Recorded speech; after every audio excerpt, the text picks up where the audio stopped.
خان صاحب کے جو حوالے سے کہ کوئی ڈیل شاید پھر سے آفر ہو رہی ہے بنگالہ منتقلی کے حوالے سے، تو سب نے رابطے بھی کیے ہیں اور احمد ڈوگر صاحب انشاءاللہ وہ نیکسٹ ویک میں سارے جو ہے ریزگنیشن وغیرہ وہ کمپلیٹ ہو جائیں گے۔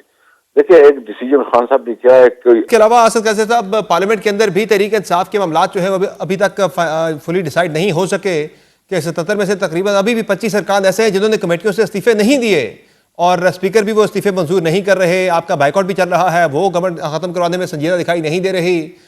بات چیت کے لیے بھی بیرسٹر گور صاحب نے آمادگی ظاہر کی لیکن خان صاحب نے پھر اس پہ مزید جو ہے وہ کوئی آگے لایا عمل نہیں دیا۔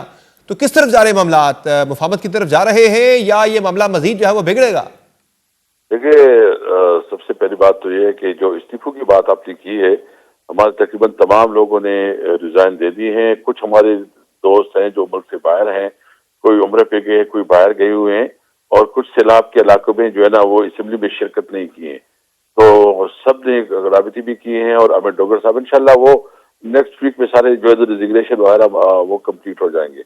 دیکھیں ایک ڈیسیجن خان صاحب نے کیا ہے کہ ایک بھی ضرورت نہیں کر سکتا کہ اس کی اگر کسی نے پی ٹی آئی میں رہنا ہے اور اگر کوئی سمجھتا ہے کہ جو مینڈیٹ اس کو ملا ہے وہ عمران خان کی وجہ سے، اس کے آرڈر سے کوئی آگے پیچھے نہیں ہوگا، صحیح ہے۔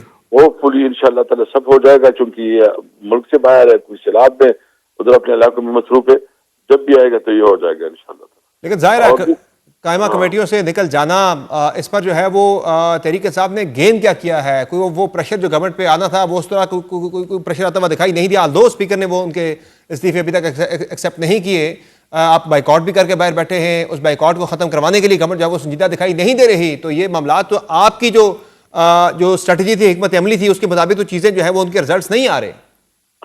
دیکھیے اس کو تو کوئی فرق نہیں پڑتا نا، اس کو یہ تو جب ایک حکومت ہوتی ہے اور جب عوام کی نمائندی حکومت ہوتی ہے، جب عوام کی مینڈیٹ اس کے پاس ہوتی ہے تو وہ اخلاقیات کا لحاظ کرتی ہے۔ جب حکومت کی خود کوئی مورلٹی نہ ہو، تو کوئی یہی بات تو میں بھی کرنا چاہ رہا ہوں اسد قیصر صاحب، آپ وہی بات کر رہے ہیں جو میں کرنا چاہ رہا ہوں۔ جب اس حکومت کو فرق ہی نہیں پڑتا تو پھر آپ کے قائمہ کمیٹیوں سے مستعفی ہونا، پھر آپ کا ضمنی انتخابات میں نہ جانا، اس سے پھر کیا فرق پڑے گا؟ اس سے آپ کو کیا فائدہ ہوگا؟ حکومت کو تو فرق ہی نہیں پڑتا، یہ تو پھر آپ اپنا نقصان کر رہے ہیں۔ نہیں، نقصان کوئی نہیں، ہم نے پبلک کے پاس جانا ہے، پبلک کی سینٹیمنٹ ہوتے ہیں۔ میں تو پارٹی کی بات کر رہا ہوں۔ دیکھیں پارٹی تو یہی ہے نا، پارٹی اور کیا کر سکتی ہے؟ کیا ہم بندوق اٹھائیں؟ کیا ہم جو ہے نا ملیٹنٹ بن جائے؟ ہمارے پاس پرامن جدوجہد کے یہی راستے ہیں کہ ہم احتجاج کرتے ہیں، آواز اٹھاتے ہیں، مطلب ایک پرامن طریقے سے اپنا نقطہ نظر پیش کرتے ہیں، مختلف ذریعوں سے اپنے جو ہمارا ایک اعتراض ہوتا ہے وہ اپنا اعتراض واضح کرتے ہیں تاکہ دنیا کو پتہ چلے کہ اس میں معاملہ اتنا سمپل ہی ہے نا اسد قیصر صاحب، ان استعفوں کے اندر بھی کافی زیادہ اختلافات کھل کر سامنے آ رہے ہیں۔ جو یہاں پہ جنید اکبر صاحب وہ کہہ رہے ہیں کہ میرے حوالے سے خاص محبت دکھائی گئی ہے پارٹی کی قیادت کی جانب سے، بیرسٹر گوہر کی طرف سے وہ یہ اشارہ دے رہے تھے کہ پی ایس سی سے مستعفی ہونے کے حوالے سے خان صاحب نے شاید نہیں کہا تھا، لیکن اسپیسیفکلی میرا نام لے کر پی ایس سی کا نام لے کر کہا گیا۔ وہ تو تنقید کر رہے ہیں پارٹی پہ کہ پارٹی نے خاص محبت دکھائی ہے میرے معاملے میں۔ نہیں، جنید اکبر نے تو سب سے پہلے ریزائن دیا ہے، وہ دیا ہے، لیکن وہ کہہ رہے ہیں کہ پارٹی نے جان بوجھ کر مجھ سے یہ چھڑوائی ہے، خان صاحب کی ایسی کوئی ہدایات پی ایس سی کے بارے سے نہیں تھی۔ ایسی کوئی بات نہیں ہے، اس کی جو ہے نا کوئی نہ وہ کوئی انٹرسٹڈ تھا پی ایس سی اس میں، وہ بھی جو ہے نا اس کو ایک موقع ملا، اس نے مطلب اس کا بھرپور فائدہ اٹھایا اور بہت اچھی طریقے سے چلایا۔ اور باقی جو ہے نا یہ چیزیں آنی جانی چیزیں ہوتی ہیں، نہ حکومت پرماننٹ ہوتی ہے نہ پوزیشن پرماننٹ ہوتی ہے، پرماننٹ آپ کا کردار ہوتا ہے، آپ کا کریکٹر ہوتا ہے، آپ کا سٹینڈ ہوتا ہے۔ یہ بھی بتا دیں کہ آج کل پھر سے کچھ افواہیں گرم ہیں خان صاحب کے جو حوالے سے کہ کوئی ڈیل شاید پھر سے آفر ہو رہی ہے بنگالہ منتقلی کے حوالے سے، ملک سے باہر منتقلی کے حوالے سے۔ ایسی کوئی چیز ہوئی ہے آفر تحریک انصاف کو، یا کوئی ایسا رابطہ ہوا ہو، کوئی ایسی ملاقات ہوئی ہو؟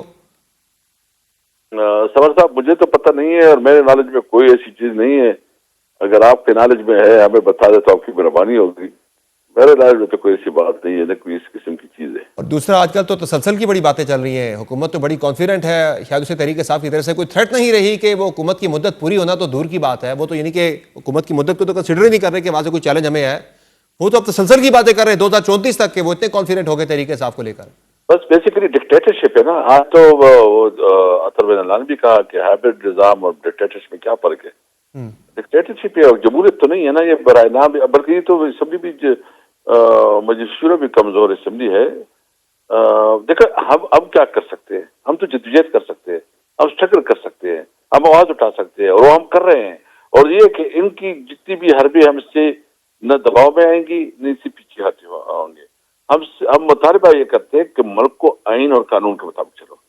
اور تو پارٹی کے اندر جو ہے وہ مختلف آراء بھی سامنے آ رہی ہے نئے صوبوں کے قیام کے حوالے سے، کالا باغ ڈیم کو لے کر، صدارتی نظام کے حوالے سے. علی بن گڈا پور صاحب کچھ اور بات کر رہے ہیں، پارٹی کے سیکرٹری جنرل کچھ اور بات کر رہے ہیں، وہ کہہ رہے ہیں ایسی کوئی پالیسی نہیں ہے.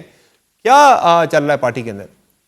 دیکھیں پارٹی کے اندر جمہوریت ہوتی ہے، اور جمہوریت میں ہر ایک کو حق ہوتا ہے کہ وہ اپنی بات کرے. اور یہ جو ہے نا پارٹی کے اندر ایک جمہوریت کا حسن ہے. اور جب پالیسی وہی ہوتی ہے جو سیکرٹری جنرل بیان کر رہے تھے. لوگوں کے مختلف اوپینین ہوتے ہیں، مختلف اوپینین وہ فورم پہ بھی کہتے ہیں کہ کسی اور بھی کر سکتے ہیں، لیکن جو پالیسی ہوتی ہے وہ سیکرٹری جنرل اور چیئرمین جو بات کرے وہ وہی پالیسی ہوتی ہے. بہت شکریہ